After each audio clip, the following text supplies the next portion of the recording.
आज की वीडियो में क्या क्या है आप सबसे पहले यह मुलाहिजा कीजिए। चुनांचे मैं अगले ही दिन एमडी के दफ्तर पहुंच गया और उनके पीए से कहा कि आप साहब को सिर्फ यह बता दो, एक गरीब स्कूल टीचर का गरीब बेटा आपसे सिर्फ मिलना चाहता है, इसे इसके अलावा कोई काम नहीं है। और यह बमन ईरानी बॉलीवुड का अजीम अदाकार बन गया। आज इसके पास सब कुछ है। आप जैसे नौजवान जब भी मेरे सामने सिफारिश का रोना रोते हैं तो मुझे अपने उस्ताद का बेटा याद आ जाता है। और मैं आप जैसे नौजवानों से सिर्फ इतना कहता हूं, भाई साहब मेरी आपसे सिर्फ इतनी रिक्वेस्ट है, आप मेरा सीवी अपने पास रख लीजिए। अगर 2 साल के दौरान आपके पास कोई गुंजाइश पैदा हो जाए तो आप मुझे जरूर मौका दीजिएगा, मैं आपको मायूस नहीं करूंगा। मैं इंजीनियरिंग के बाद नौकरी के लिए मारा मारा फिर रहा था। मैंने सैकड़ों जगहों पर अप्लाई किया लेकिन मुझे हर जगह से इंकार हो गया। सिफारिश के बगैर मुलाजमत मिलती नहीं थी और मेरे पास सिफारिश नहीं थी। मैं हूं जावेद चौधरी और आप देख रहे हैं माइंड चेंजर। हमारे साथ 1 साल में 10 लाख लोग जुड़ चुके हैं। अगर आप इनमें शामिल नहीं हैं तो आप इस सुर्ख निशान को टच करके इस चैनल को सब्सक्राइब कर दीजिए और घंटी के इस निशान को भी हल्का सा पुश कर दीजिए। मुझे यकीन है आपका यह फैसला आपका मुकद्दर बदल देगा। मेरे बचपन में मेरे एक उस्ताद होते थे, हाफिज साबर हुसैन।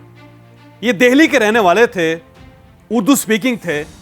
1947 में हिजरत करके पाकिस्तान आए और धक्के खाते खाते लाला मूसा में आ गिरे।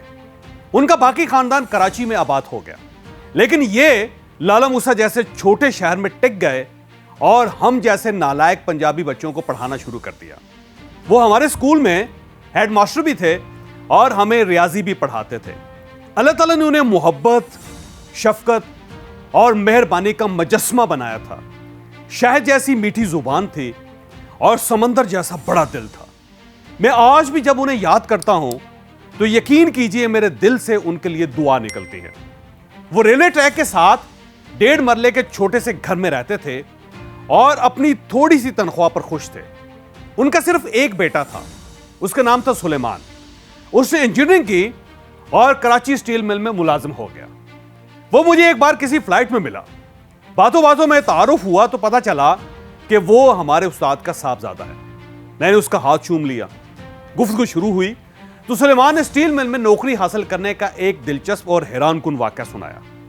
उसका कहना था, मैं इंजीनियरिंग के बाद नौकरी के लिए मारा मारा फिर रहा था। मैंने सैकड़ों जगहों पर अप्लाई किया लेकिन मुझे हर जगह से इंकार हो गया। सिफारिश के बगैर मुलाजमत मिलती नहीं थी और मेरे पास सिफारिश नहीं थी। चुनांचे मैं परेशान फिरता रहा। मुझे एक दोस्त के जरिए पता चला पाकिस्तान स्टील मिल के एमडी भी स्कूल टीचर के बेटे हैं। यह इंफॉर्मेशन मेरे लिए काफी थी।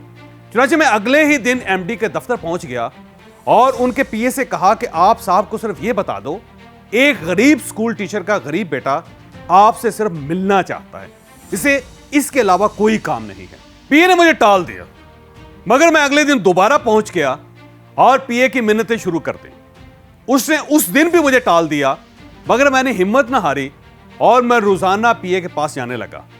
मेरी यह मेहनत रंग लाई और पीए ने एक दिन मेरी मुलाकात एमडी से करवा दी। मैं उनके सामने पेश हुआ और मैंने उनसे अर्ज किया कि जनाब, मैं एक स्कूल टीचर का बेटा हूं। मुझे मेरे वालिद ने बड़ी मुश्किल से तालीम दिलवाई। मेरे वालिद सरे-दस्त मेरे अखराजात बर्दाश्त कर रहे हैं। ये 2 साल बाद रिटायर हो जाएंगे, मैं उस वक्त तक सरवाइव कर सकता हूं। मेरी आपसे सिर्फ इतनी रिक्वेस्ट है, आप मेरा सीवी अपने पास रख लीजिए। अगर 2 साल के दौरान आपके पास कोई गुंजाइश पैदा हो जाए तो आप मुझे जरूर मौका दीजिएगा, मैं आपको मायूस नहीं करूंगा। एमडी गौर से मेरी तरफ देखते रहे। मैं खामोश हुआ तो वो बोले, और आप इन 2 बरसों में क्या करेंगे? मैंने जवाब दिया, मैं नौकरी तलाश करता रहूंगा। मुझे यकीन है मैं अपने वालिद की रिटायरमेंट से पहले पहले नौकरी जरूर हासिल कर लूंगा, लेकिन आप जब भी मुझे बुलाएंगे मैं वो नौकरी छोड़कर आपके पास आ जाऊंगा। एमडी ने थोड़ी देर सोचा और बोले, क्या तुम 2 साल तनख्वाह के बगैर स्टील मिल में काम कर सकते हो? मैंने फौरन जवाब दिया, हां क्यों नहीं, मैं कर सकता हूं। मेरे वालिद 2 साल तक मेरे अखराजात बर्दाश्त कर सकते हैं। एमडी ने मेरा सीवी लिया, पढ़ा, घंटी बजाई, पीए को बुलाया और उसे हुक्म दिया कि यह लड़का कल से फलां डिपार्टमेंट में ट्रेनी की हैसियत से काम करे। मैं पीए के साथ बाहर आ गया और मैंने अगले ही दिन स्टील मिल में मुफ्त काम करना शुरू कर दिया। मैंने सुलेमान साहब से पूछा, आपने वहां कितने साल मुफ्त काम किया? वो हंसकर बोले, सिर्फ 1 हफ्ता। एमडी दरअसल मेरी सीरियसनेस और कमिटमेंट चेक कर रहे थे। मैं जब पूरा हफ्ता वक्त पर मिल आता रहा और दिल लगाकर काम करता रहा तो उन्हें मेरी सीरियसनेस का यकीन हो गया और उन्होंने मुझे मुलाजमत का लेटर दे दिया और यूं मैं सिफारिश के बगैर स्टील मिल का मुस्तकिल मुलाजिम हो गया। मैं जब भी किसी नौजवान को जॉब के लिए धक्के खाता देखता हूं या आप जैसे नौजवान जब भी मेरे सामने सिफारिश का रोना रोते हैं तो मुझे अपने उस्ताद का बेटा याद आ जाता है और मैं आप जैसे नौजवानों से सिर्फ इतना कहता हूं, भाई साहब आप अगर जॉब हासिल करना चाहते हैं तो आप सुलेमान फार्मूले पर जाएं, आप सुलेमान बने। आपको जिसने जॉब देनी है आप पहले उस पर रिसर्च करें, आप उसका बैकग्राउंड देखें और फिर उस इदारे में मुफ्त काम करना शुरू कर दें। आप सिर्फ मुफ्त काम करने का हौसला पैदा कर लें, आप यकीन करें कि आप जिंदगी में कामयाब हो जाएंगे। आप यकीन करें, अमली जिंदगी ट्रेन के भरे यानी पैक्ड डिब्बे की तरह होती है। इसमें कभी कोई सीट खाली नहीं होती। आप अगर किसी न किसी तरह इस डिब्बे में घुसने में कामयाब हो गए तो आप बस कामयाब हो गए। आपको फिर बहुत जल्द सीट भी मिल जाएगी, ये मैं आपको गारंटी करता हूं। लेकिन अगर आप भरे हुए डिब्बे देखकर ट्रेनें मिस करते रहे तो फिर आप पूरी जिंदगी प्लेटफॉर्म पर ही खड़े रहेंगे, आप फिर कहीं नहीं जा सकेंगे।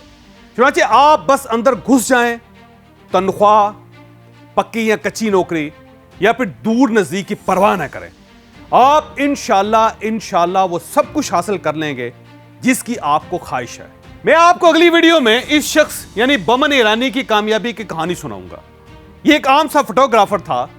ये फुटपाथ पर अपने कैमरे से 5-5 रुपए की तस्वीरें बनाता था, लेकिन फिर इसने एक दिन अपने कैमरे के जरिए वही टेक्निक इस्तेमाल की जो मेरे उस्ताद के साहबजादे सुलेमान ने स्टील मिल में नौकरी हासिल करने के लिए यूज की और ये बमन ईरानी बॉलीवुड का अजीम अदाकार बन गया। आज इसके पास सब कुछ है। मैं आपसे इजाजत लेने से पहले आपको यह भी बताता चलूं कि बमन ईरानी सिर्फ गरीब फोटोग्राफर नहीं था, यह थत्था भी था। लेकिन इसने अपने थत्तेपन के बावजूद तरक्की की। कैसे? सुलेमान टेक्निक के जरिए। लिहाजा इंतजार कीजिए हमारी अगली वीडियो का, यह भी आपको जॉब हासिल करने का एक और नया आइडिया देगी। अगर आपको यह वीडियो पसंद आई तो आप इसे किसी न किसी के साथ जरूर शेयर कीजिएगा। ये इंशाल्लाह किसी न किसी का माइंड और फिर मुकद्दर जरूर चेंज करेगी।